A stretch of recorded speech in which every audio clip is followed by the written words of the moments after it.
Hello friends, welcome to a lecture series on matrix analysis with applications. In the last lecture we have seen that what linear transformation is and what are the fundamental properties of linear transformation. Also we have seen that what is the rank of a linear transformation and how we can define null space or nullity of a linear transformation T. Now in this lecture we will see that how we can find inverse of a linear transformation. Okay. Now first a definition that let V and W be vector spaces over the field F and let T is a linear transformation from V to W. A function u from W to V is said to be an inverse of T if T of u is identity of W and u of T is equal to identity of V. If T has an inverse, then T is said to be an invertible. Okay.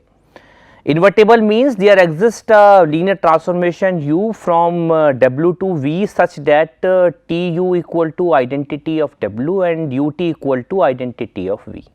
Also if T has an inverse, then the inverse of T is unique and is denoted by T inverse. Okay.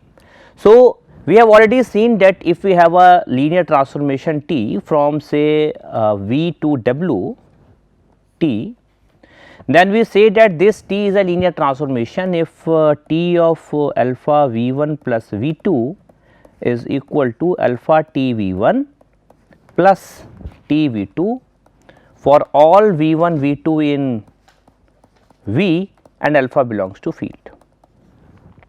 Okay. Now T inverse is a linear transformation from W to V. Okay. This is T inverse. T is a linear transformation from V to W and T inverse is a linear transformation from W to V. Now when this T inverse exists, this T inverse exists if we have already seen that this is equal to u basically what we have say u, then this will exist if T of u equal to identity of V and u of T equal to identity of W. Now T inverse will exist if and only if the number one point is, first point is T must be 1 to 1 and the second is T is on 2. That means bijective, something like bijective mapping. Okay. Now T is 1 to 1 means T of V 1 equal to T of V 2 implies V 1 equal to V 2 or nullity of T is 0 or null space of T is simply singleton 0 of V. Now T is onto, this means T is onto means for every W in W there exists V in V such that T of V equal to W. If you take any W in here, there will always exist a pre-image V in V such that T of V equal to W, or we can define that rank of T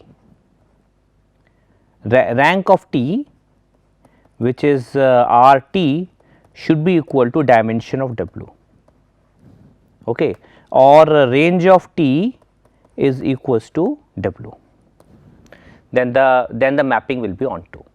So, if these two conditions hold, then we say that then T is said to be an invertible linear transformation.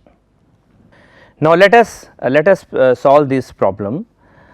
Determine whether linear transformation T in each of the following cases is invertible, and if yes, find T inverse. So the first example is T is from R2 to R2 be defined by this. Okay. So what is T here? Let us see. In the first example, T is from R2 to R2 and is given by T of x1 x2 is equal to x1 minus x2 and x1 plus 2 x2.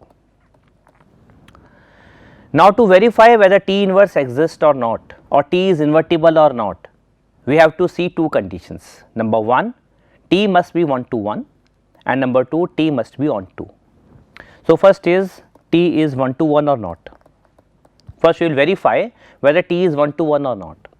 Now for T 1 to 1 we have to find the null space of T if null space of T is a singleton 0 of V here is this R2, okay, then we say that T is 1 to 1. So, let us find nullity of T. Nullity of T are all those x1 x2 in R2 such that T of x1 x2 is 0 0. So, this is equal to all x1 x2 in R2 such that T of x1 x2 means this mapping x1 minus x2 is equal to 0 and x1 plus 2 x2 equal to 0. So, when we solve these two equations, we simply get x1 equal to 0 and x2 equal to 0. That means 0 0 is the only point which is in the null space of T, that is a singleton 0. So, this implies T is 1 to 1. Now, second is T must be onto, T is onto. So, for T onto means we have to see that rank of T must be equal to W. Okay. Now, if we see, if we find rank of T, I mean RT is simply range of T, sorry, it is all y1 y2 in all y1 y2 in W such that T of x1 x2 is equals to y1 y2. So, this implies what is T of x1 x2? T of x1 x2 is simply x1 minus x2 and x1 plus 2 x2 should be equals to y1 y2. So, this implies x1 minus x2 should be equal to y1 and x1 plus 2 x2 should be equal to y2. Now, when you solve these two equations, you simply subtract these two. So, we will obtain minus 3 x2 will be equals to y1 minus y2, or this implies x2 equal to y2 minus y1 upon 3. Okay. And when you find x1 from the first equation, it is y1 plus x2 which is equals to y1 plus y2 minus y1 upon 3, which is equals to 2 y1 plus y2 upon 3. Okay. So, what we have shown? We have shown that for every y1 y2 in W, there exists x1 x2 in V such that x1 is given by this expression, x2 is given by this expression. That means, that simply means T of 2 y1 plus y2 upon 3 which is x1 and x2 is y2 minus y1 upon 3 is equal to y1 y2. Okay. So, for every y1 y2 there exists x1 x2 in V, that means this mapping is onto. So, this implies onto. Or we can apply, or we can simply apply rank nullity theorem. You see here nullity of T is 0. Okay. Dimension of V is 2 from here, and by rank nullity, nullity of T plus rank of T must be dimension of V. It is 0 plus rank of T equal to 2.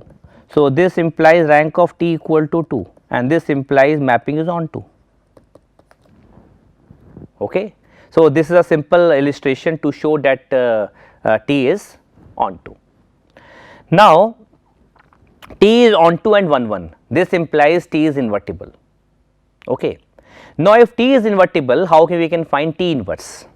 So, to find T inverse, we take say T inverse of say Z1 Z2 is equal to say x1 x2. Okay. So, this implies T of x1 x2 is equal to Z1 Z2. X1 x2 is T of x1 x2 is this thing. Okay. And this is further equal to x1 minus x2 equal to z1 and x1 plus 2 x2 is equal to z2. Now, when you solve these two, you will simply obtain x2 as we did here, as x2 as z2 minus z1 upon 3 and x1 as 2 z1 plus z2 by 3. Okay. So, that means T inverse of z1 z2 is equal to z2 2z1 plus z2 by 3 and z2 minus z1 upon 3. So, this is T inverse of this map. So, first we have to validate whether this T is invertible or not. In order to validate this, you have to show that T is 1 to 1 and onto. If it is not 1 to 1 or onto, this means T is not invertible. And if it is invertible, then we can find T inverse using this procedure. Okay. Now, let us see the next example. We have considered a linear map T from considering all matrices of order 2 cross 2 to P2 over field R, and it is given by T of A, B, C, D as this expression. So, first we will see that whether this is invertible or not. So, here T of A, B, C, D matrix of order 2 cross 2 maps to A plus 2bx plus C plus dx square. So, first we will find out null space of this linear transformation. So, we will take all those A, B, C, D in M of 2 cross 2 such that T of A, B, C, D is 0. Here 0 means 0 polynomial, 0 of P2. 0 of P2 means 0 plus 0x plus 0x square. So, these are all A, B, C, D such that this expression T of A, B, C, D is simply this expression, and this equal to 0 means the constant term equal to 0, the coefficient of x is equal to 0 and C plus D equal to 0, and this means A 0, B 0. If it is C, then it is minus C, where C belongs to R. So, clearly the null space is what? Null space is all the linear combinations of this type of matrix, where C belongs to R. So, the null space of this is not singleton 0. This implies this is not 1 to 1. Since this map is not 1 to 1, so this mapping is, this linear transformation is not invertible. Okay. Now, the third example, we consider all matrices of order 2 cross 2, two matrices of order 2 cross 2 and defined by this expression. So, let us see whether this is 1 1 and onto or not. So, here T of A, B, C, D is equal to A plus B, then A, C, then C plus D. Okay. Now, we have to see whether first we have to verify whether T is 1 to 1 or not. For 1 to 1, we have to find out the null space of T. Null space of T are all those A, B, C, D such that T of A, B, C, D is equal to 0 matrix, 0 0 0 0. Okay, because here mapping going to all matrices of order 2 cross 2. So, these are all those A, B, C, D such that now T of this is this matrix and this is equal to 0. So, this means A plus B equal to 0, A equal to 0, C equal to 0 and C plus D equal to 0. If A equal to 0, then from here B equal to 0, and if C equal to 0, from here D equal to 0. That means only singleton 0 matrix. Okay. And this implies null space of T is only 0 and this implies T is 1 to 1. Now, we have to see whether T is onto or not. So, that we can see very easily by using rank nullity theorem. You see, nullity of T plus rank of T must be equals to dimension of V. Here V is matrices of order 2 cross 2. So, its dimension is 4. Okay. Nullity is 0, rank of T and it is 4. So, this implies rank of T is 4, which is equals to dimension of W. W here is also M of order 2 cross 2, whose dimension is 4. So, this implies T is onto. Now, T is 1 to 1 and T is onto, this implies T is invertible. Now, if T is invertible, then what will be T inverse? So, we can find T inverse, you see here, let T inverse of some alpha, beta, gamma, delta is equal to suppose A, B, C, D. Okay. So, this implies T of A, B, C, D will be equals to alpha, beta, gamma, delta, and this implies T of A, B, C, D is given by A plus B, A, C and C plus D, and it is equal to alpha, beta, gamma, delta. This implies A plus B is alpha, A is beta, C is gamma and C plus D is delta, and this implies A is beta, okay, and B is alpha minus beta, C is gamma and D is delta minus gamma. So, what will be T inverse of alpha, beta, gamma, delta? This is given by A is beta, B is alpha minus beta, C is gamma and this is delta minus gamma. So, this will be the T inverse of this linear transformation. Okay. Now, we will see some properties of inverse of a linear transformation. The first property is it is a linear map. The T inverse of a linear transformation is again a linear transformation. So, what is the statement of the theorem? Let V and W be vector spaces over the field F, and let T from V to W be linear and invertible. Okay. Then T inverse which is from W to V is also linear. Okay.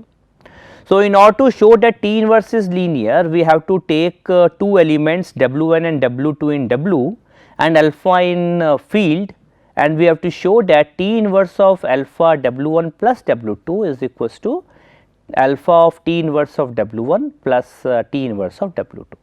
So, in the proof we have taken two vectors W1 and W2 in W and alpha in field, and since T is 1 1 and on 2 because T is invertible. So, then there exists a unique vectors V1 and V2 in V such that T of V1 equal to W1 and T of V2 equal to W2. Therefore, T inverse of V1 equal W1 equal to V1 and T inverse of W2 equal to V2. Now, we have to in order to show that it is linear, we have to show that T inverse of alpha W1 plus W2 is this expression.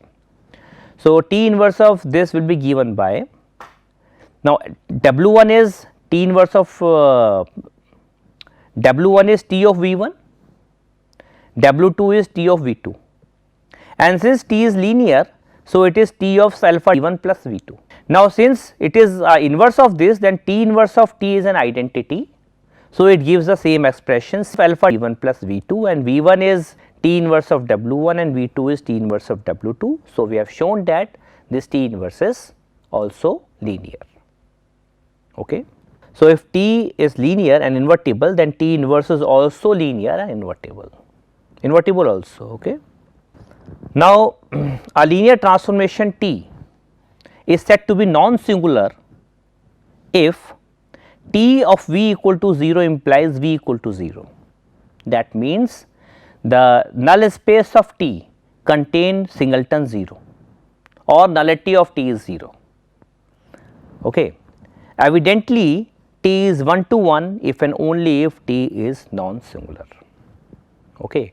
Because you already know that if nullity of or null space of T is a singleton 0, this means T is 1 to 1. So, we can say that T is 1 to 1 in if and only if T is non-singular. Now, the next result is if V and W be finite dimensional vector spaces and T is a linear map from V to W, then we have to prove that we have to prove the first and two result. So, what is the first result? The first result is that if dimension of V is less than dimension of W, then T cannot be onto. So, let us try to prove this result. Now, T is a linear map from V to W. Okay. So, in the first part, dimension of V is less than dimension of W, and we have to show that T cannot be onto.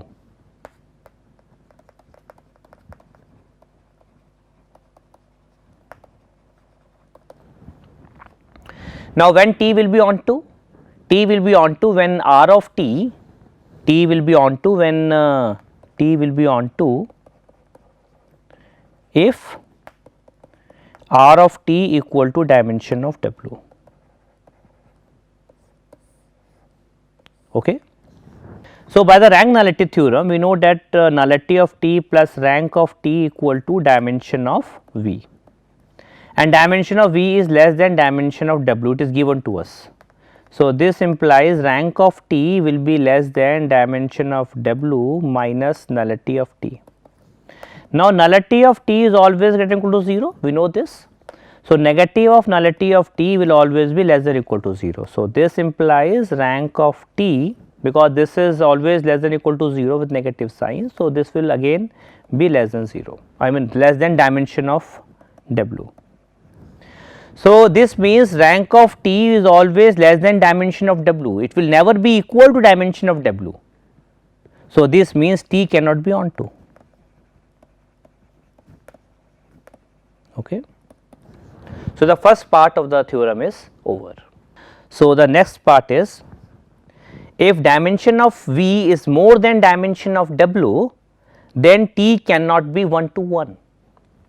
Okay. Now, again t is a linear map from v to w, and dimension of v is more than dimension of w, and we have to show that t cannot be onto, I mean t cannot be 1 to 1.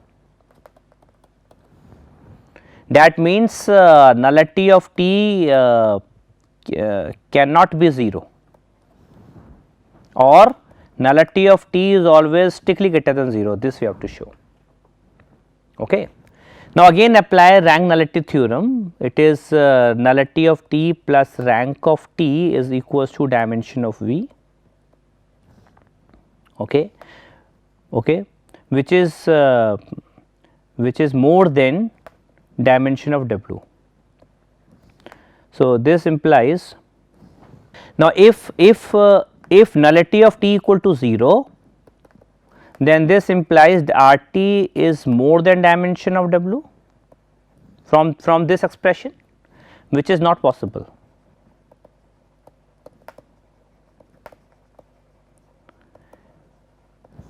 This is not possible because rank of t can never exceed dimension of v, because range of t is a subspace of w.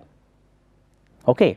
So, this implies nullity of t can never be 0, or nullity of t will be strictly greater than 0, and implies t cannot be 1 to 1. Okay. So, this proof of this is over.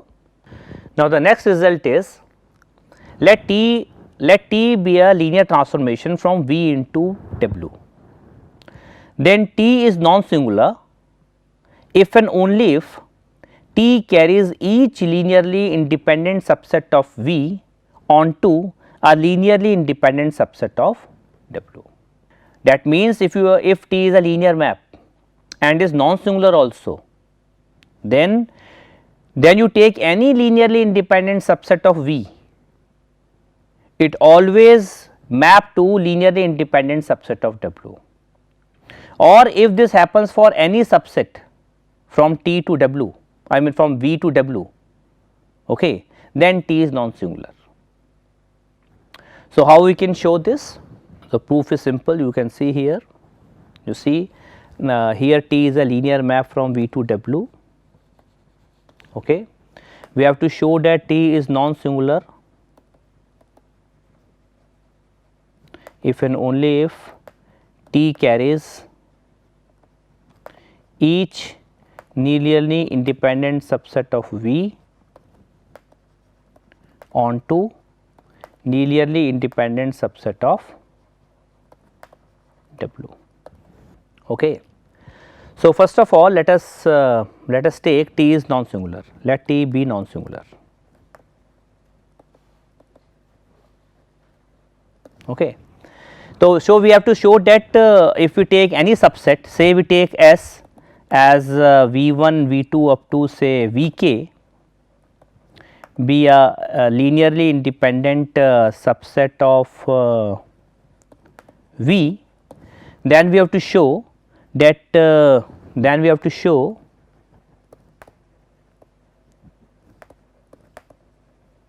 that T of V1 and T of V2 and so on T of Vk is also Li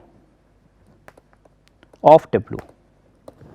So, to show that it is Li, we have to take a linear combination of these elements, put it equal to 0 and try to show that all scalars are equal to 0. So, let alpha 1 T V1 and so on up to alpha k T Vk equal to 0. Now, since T is linear, so this implies alpha 1 V1 and so on up to alpha k Vk equal to 0, and this implies alpha 1 V1 and plus and so on plus alpha k Vk belongs to null space of T, because T of this element is equal to 0, this means this belongs to null space of T. But T is non-singular given to us, and T is non-singular, this means null space will contain only singleton 0, and this implies alpha 1 V1 plus and so on up to alpha k Vk equal to 0. But this set is linearly independent, it is given to us, S is linearly independent.